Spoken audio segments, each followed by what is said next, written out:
In today's session, we get to talk about relations and functions. Coming up.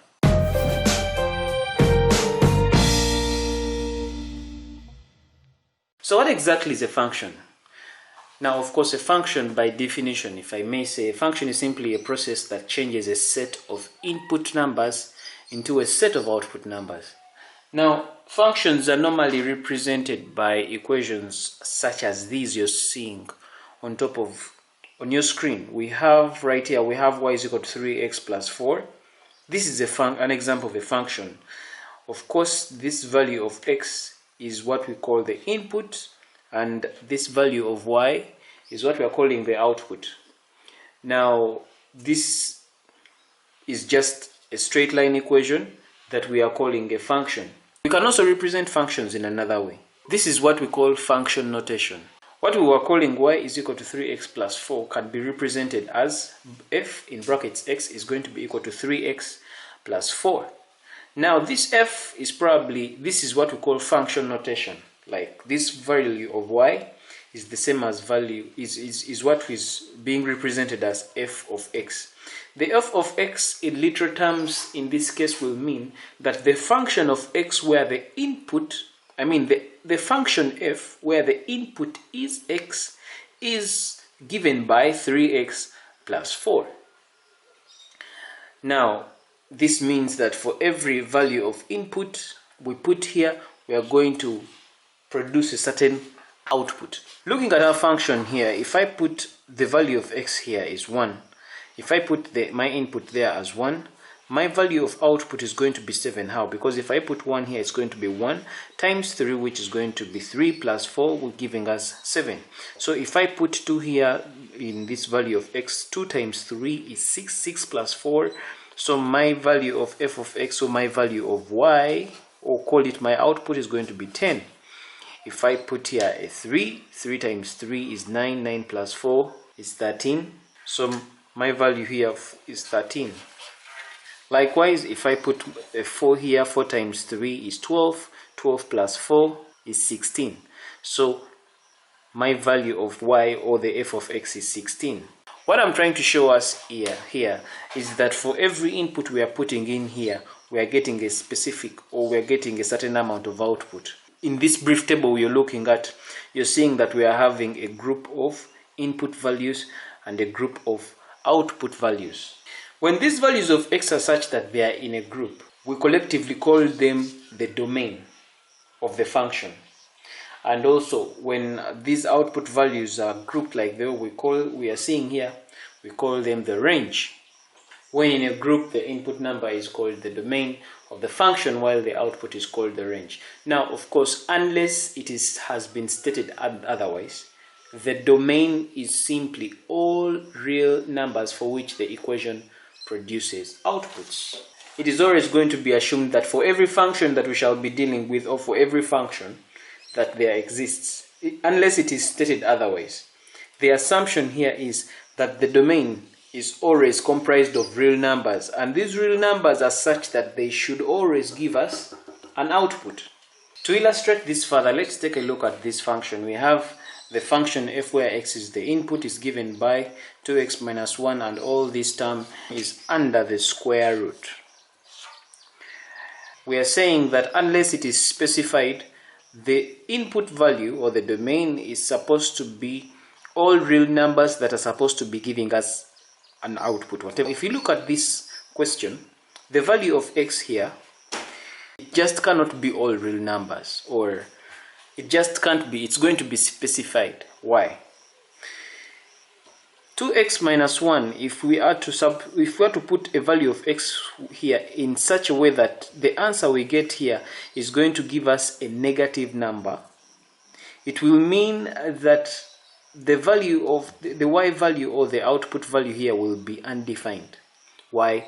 Because we do not have the square root of a negative number. The rule is that the domain of a function is all real numbers for which the equation produces outputs that are real numbers. But in this example, the domain is going to be set to be x is greater than or equal to a half, since this value here, 2x minus 1, cannot be negative. So that means that for this case, x is going to be greater than or equal to a half.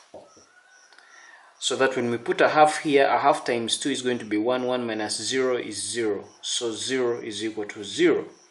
But if we put a figure here like that is less than a half, let's say we put here 0, it's going to be 2 times 0. 2 times 0 is going to be 0. 0 minus 1 is negative 1 right here in the brackets. Square root of negative 1 gives us an output that is undefined.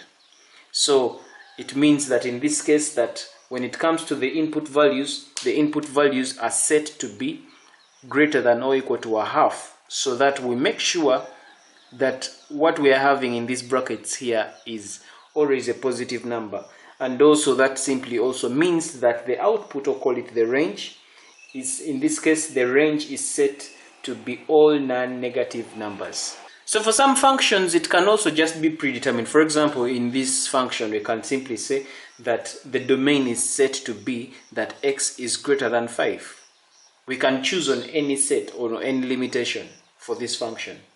So the general rule here is this, that unless the domain is explicitly stated, like in this case, the domain is assumed to be all real values that produce real numbers as outputs. Now we can represent functions in another way. For example, a function with a small finite domain can be described by a set of ordered pairs instead of an equation like this. What you're seeing right there are what we are calling ordered pairs, and ordered pairs is just another way we can show functions.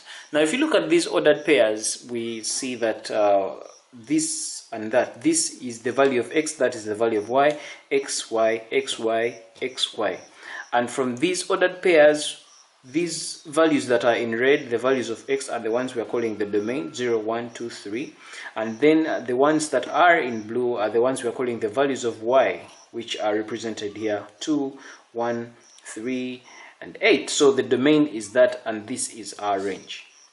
So from these ordered pairs, you're seeing that every input is corresponding to a certain output. Every input is corresponding to a certain output.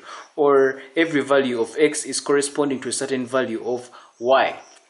Now, this is one thing about functions that you should know. That when it comes to functions, one value of x corresponds to one value of y. One value of x, if it is 1, this one, when it is fed into a certain function, it's supposed to give us a specific value of y. A specific value of x is supposed to be giving a specific value of y. But then there is sometimes when this thing is not respected. You'll find that, let's say this is 0. When you feed in 0, you find that you're getting 2. And maybe let's say you put in here 0 also, and you find that you're getting another value that is not 2. Let's take a look at this in this illustration. If you look at this illustration R, these are ordered pairs. If you look at these ordered pairs R, you find that when we feed in 1 in the input, we are getting 3 as the output. Again, this very 1 is giving another output here of 4. So what does this mean? This means that this 1, the same input 1, is giving us 2 different outputs. Likewise, in these other 2 ordered pairs, you're seeing that we are having 2 here and 2 here. When the input is 2, the input 2 is giving us 2 different outputs, which is 9 and 4. So, because here the input, one input is giving us 2 different outputs, one input is giving us 2 different outputs, this distorts the uniqueness of a function. What do I mean by the uniqueness of a function? The uniqueness of a function is such that one input is going to explicitly give us one output. If the input is 1, it can only give us one output as far as these ordered pairs are concerned. But when you look at these ones, it is one input, 1, but this one input is giving us 2 different outputs. So this ceases to be a function. These ordered pairs are not representing a function. These ordered pairs are representing what we call a relation. A relation, therefore, is simply a rule that connects 2 or more things. And a function is just a type of relation, because remember, the function also is equally, a function is simply a special kind of relation. So a function is more like a subset of the relation. The relation is just any equation that relates two things, or any rule, or any expression that could be algebraic, it could be a quadratic equation, it could be a relation. Simply is a rule that connects two or more things. And just like a function, a relation tells us what to do with some sort of input so that we get a specific kind of output. The difference between a relation and a relation and a function is that a function has this rule that one input gives us one specific output, yet when it comes to a relation, one input can give us more than one output, like we've seen here.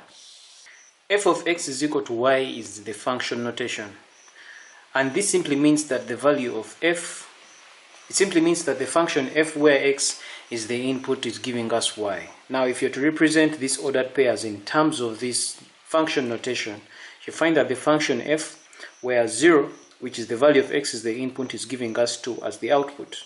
Right here, the function f where x is the input is giving us 1 as the output. The function f where 2 is the input is giving us 3 as the output. And finally, where the function f is 3, right there, in this ordered pair, it's giving us 8, the value of y, as the output. So this is how we can represent these ordered pairs as using the function notation.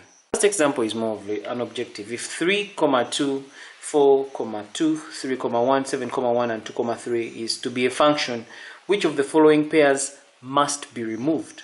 Now if you look at this ordered pair right here, the question is asking us that if this ordered pair is to be representing a function, it means that one of these ordered pairs must be removed. Now from this we already know, or from what I've been explaining earlier, that the uniqueness of a function is this, that one input corresponds to one output specifically.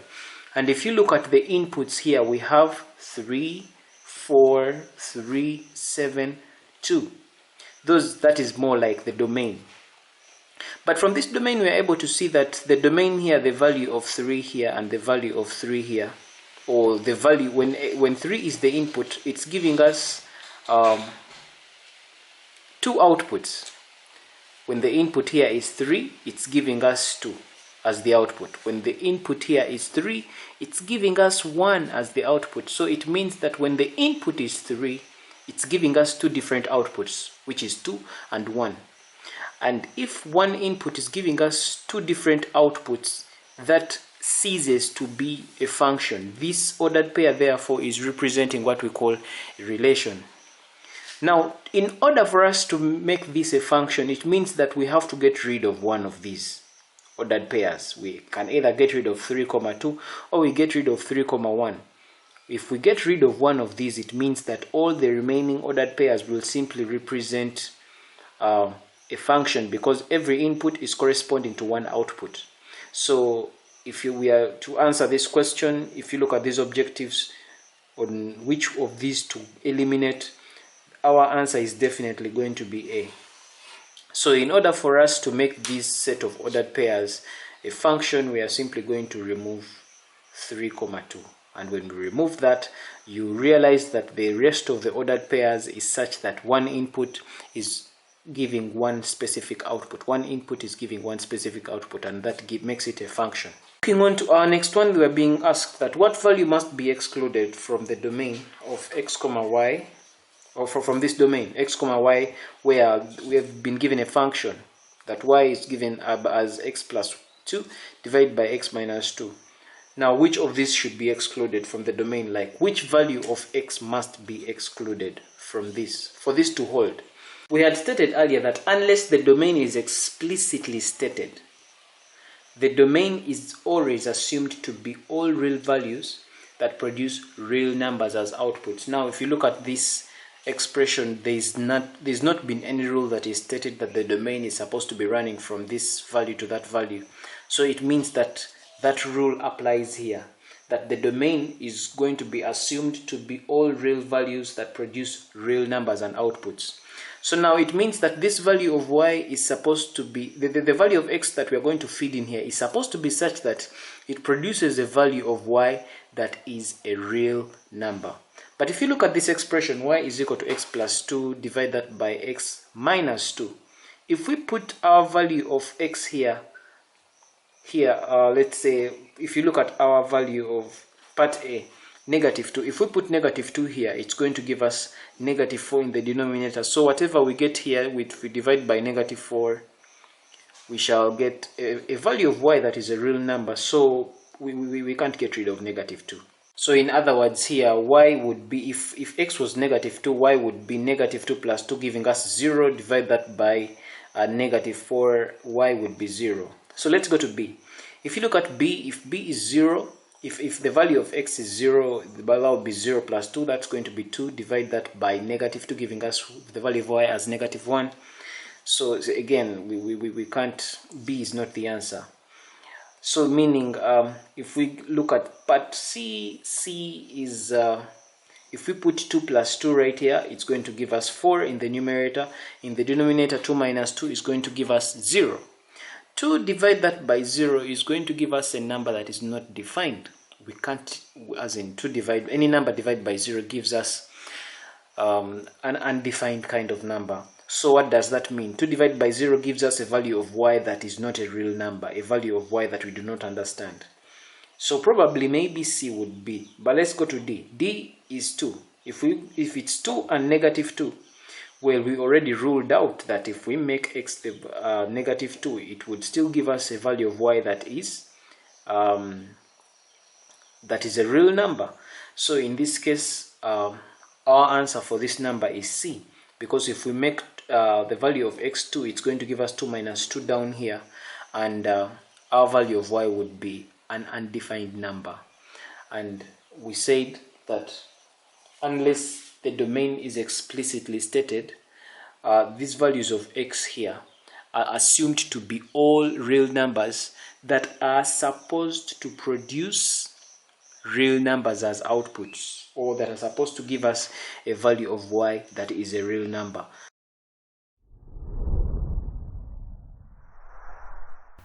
This brings us to the end of this video. Thanks for watching. Feel free to check out other excellent videos on the channel, and don't forget to subscribe.